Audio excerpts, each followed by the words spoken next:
안녕하세요. 크립토맨 각시탈입니다. 지난 11월 17일에 올렸던 코인일기 영상 이후로 오랜만에 올리는 2024년 12월 말의 코인일기 영상이 되겠습니다.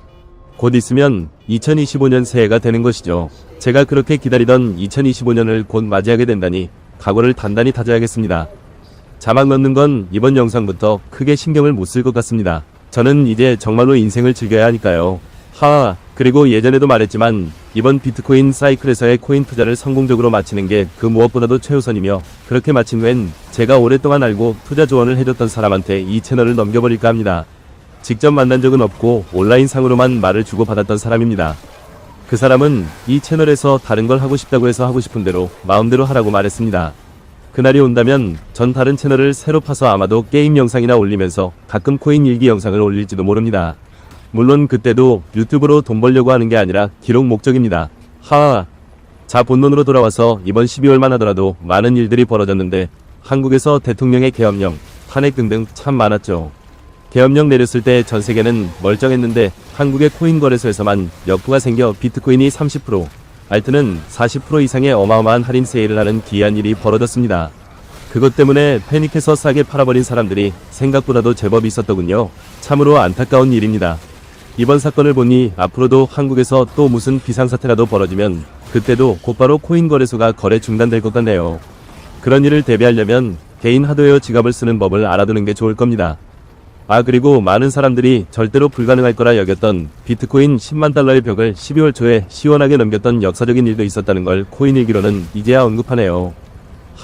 물론 그때 10만 달러 돌파한 차트 보여주는 유튜브 쇼츠를 올리긴 했지만 특집으로 코인일기 영상까지 만들진 않았습니다. 산타랠리 기대한다며 엄청 좋아 춤추는 것도 안 했죠.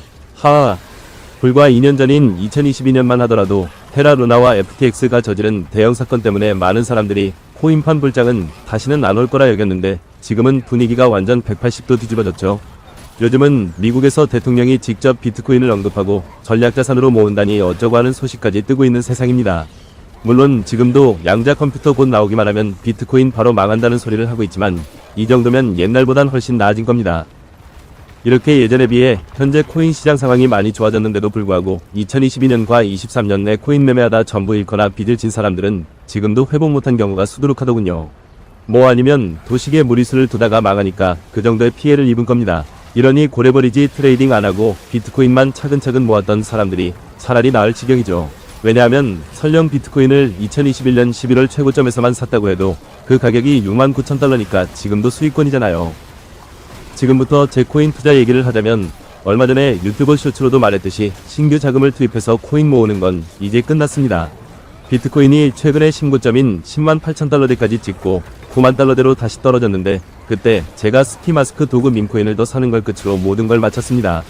원래는 12월 초에 끝내려고 했는데 이번에 제법 시원한 가격 하락을 보고 그렇게 추가 구매를 하고 마쳤습니다. 이제부터 제가 취할 수 있는 액션은 막상 사고 나니 마음에 안 드는 코인이 있다면 다른 코인으로 갈아타는 것, 오로지 그것뿐입니다. 그리고 내년 2025년부터는 가장 중요한 현금화 카운트다운에 돌입할 겁니다. 그때부터의 목표는 비트코인 한두 개 정도 남기고 나머지는 전부 다 싹 다 팔아버리는 겁니다. 이 생각은 2022년부터 지금까지 전혀 바뀌지 않았습니다. 비트코인도 제가 기대하고 있는 가격대를 훨씬 초월할 정도로 엄청나게 오른다면 그것조차 싹 다 파는 것도 옵션에 넣어두고 있긴 합니다. 제가 어떤 코인을 판 뒤에 더 오른다고 해도 땅을 치며 후회하진 않을 겁니다. 코인 말고도 주식 투자를 잘하면 되는 거고, 최소 90% 이상의 마이너스나 상패 당하는 것보다야 훨씬 낫잖아요. 무슨 세계 정상급의 코인 매매꾼이 되는 것보다 수십 년 후에도 파산하지 않고 건재하는 게 제 목표입니다. 전 모든 코인을 짧은 기간 동안에 4848하는 걸 자유롭게 남발할 수가 없는 처지입니다. 그 이유는 한국과 달리 제가 살고 있는 곳인 미국은 코인도 세금을 내기 때문이죠. 제가 2022년 내 인생 역대급 세금을 낸 것도 바로 코인 때문이었습니다. 이건 2022년 초에 제가 영상에서 좀 더 자세하게 다룬 적이 있었으니 이 영상에선 이 정도로 생략하겠습니다. 그것도 그렇고 미국에선 사고 나서 1년 이상 홀드하고 팔아야만 그나마 세금을 적게 냅니다. 이제 2024년 12월이 되었으니 제가 보유 중인 코인의 대다수가 최소 1년 이상 홀드한 게 되어 이제부터 안심하고 팔 수 있는 준비가 되어 있습니다. 1년 이상 안 된 것도 좀 있긴 하나, 그거의 경우 1년 이상 기다릴 생각 없이 세금 더 내는 한이 있더라도 무조건 팔 각오가 되어 있습니다. 올해 2024년 이 경우 이더리움을 좀 팔고 다른 알트를 샀던 것 때문에 내년에 세금을 좀 내게 되었습니다. 근데 제가 손절을 친 코인도 있으므로 그것과 합쳐서 세금을 좀 줄일 수 있을 거라 봅니다. 코인 세금 얘기를 하니까 말인데 참으로 불공평한 세상입니다. 누구는 세금을 내는데 한국, 두바이 같은 곳은 하나도 안 내니 말입니다. 옆 나라도 일본도 뭐 코인 수익 실현하면 40%대의 세금을 낸다면서요? 하하, 미국이 코인 법규와 시스템이 잘 잡혀 있으니 그럴 수 있고 한국은 그런 게 없으니 안 된다고요? 글쎄요. 미국이 2022년 셀시어스나 FTX 같은 미국 코인 회사의 사기극을 미리 막아내지도 못했고 피해자들한테 한 1센트의 국가 보상도 없었다는 점을 잊지 말길 바랍니다.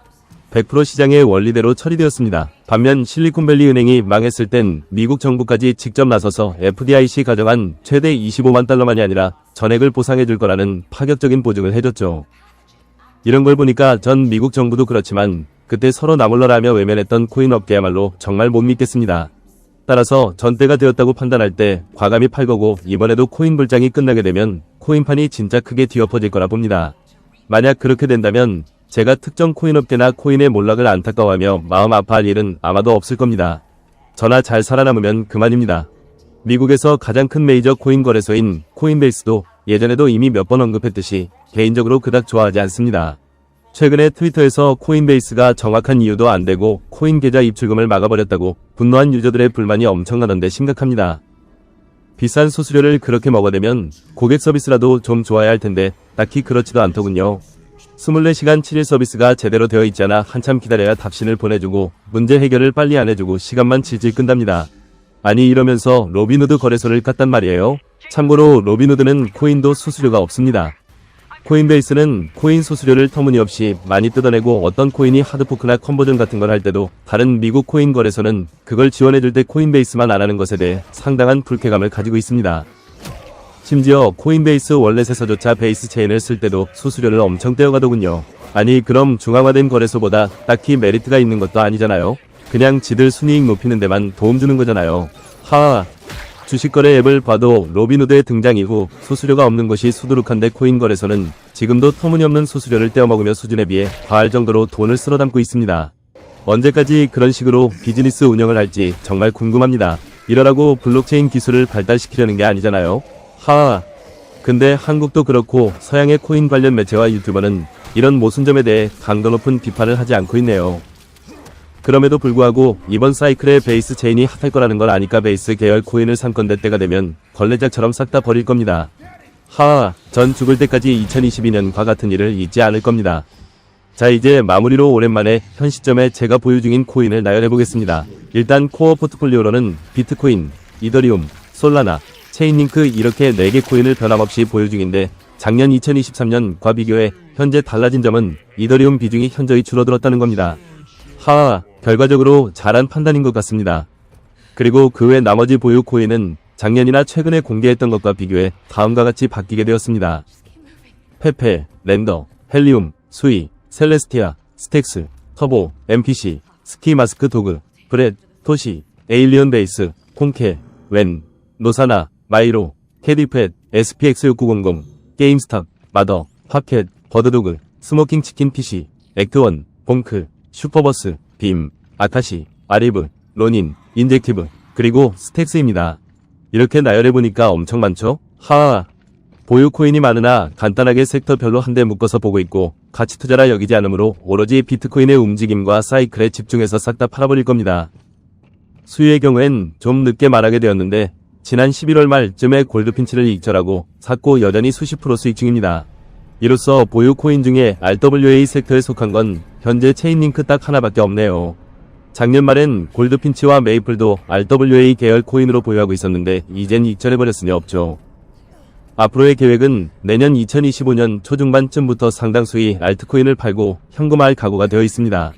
그러니까 반드시 2025년 겨울까지 기다려야만 한다는 생각이 없습니다. 만약에 비트코인이 2025년 겨울에 최고점을 찍고 시즌 마감한다고 치죠. 그런 가상 시나리오에서 다른 알트도 전부 다 그해 겨울에 최고점을 찍는다는 법이 없고 여름에 꼭대기 찍고 끝일 수도 있죠. 전 그게 우려되니 대응을 할 겁니다. 예전에도 말했지만 이번 비트코인 사이클은 지난 사이클인 2020년, 2021년이 아니라 지지난 사이클의 2016년, 2017년 느낌이 납니다. 이번에 비트코인의 마지막 상승이 2017년 말만큼 폭발적일지는 모르겠고 그 전에 오르는 수준이 올해 2024년은 2016과 제법 유사하네요. 올해 비트코인 가격에서 맨디의 숫자 0 하나 더 뺀 게 지지난 사이클 느낌이라고나 할까요? 그러니 그동안 2020년과 21년을 생각하고 계산했던 사람들이 여러 차례의 엄청난 오판을 벌였던 겁니다. 자, 이제 영상을 마칠 때가 되었습니다. 지금까지 영상을 봐주셨다면 감사합니다. 그럼 이만 코인 일기를 마치도록 하겠습니다. 끝.